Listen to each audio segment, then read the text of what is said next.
আমি তোমাকে ভালোবাসি। আমি তোমাকে ভালোবাসি বললেই কি সেটা ভালোবাসা হয়ে যায়? না, ভালোবাসি বললে ভালোবাসা হয়ে যায় না। ভালোবাসা এটা তো শুধু একটি শব্দ।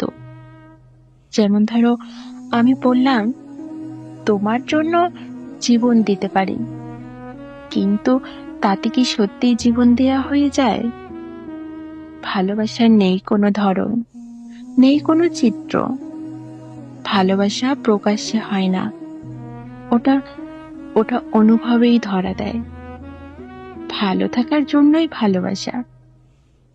মানুষ ভালোবাসে প্রিয়জনকে পাশে পাওয়ার আশায়, কিন্তু আমার মনে হয় পাবো কি পাবো না তা তো কেউই জানি না।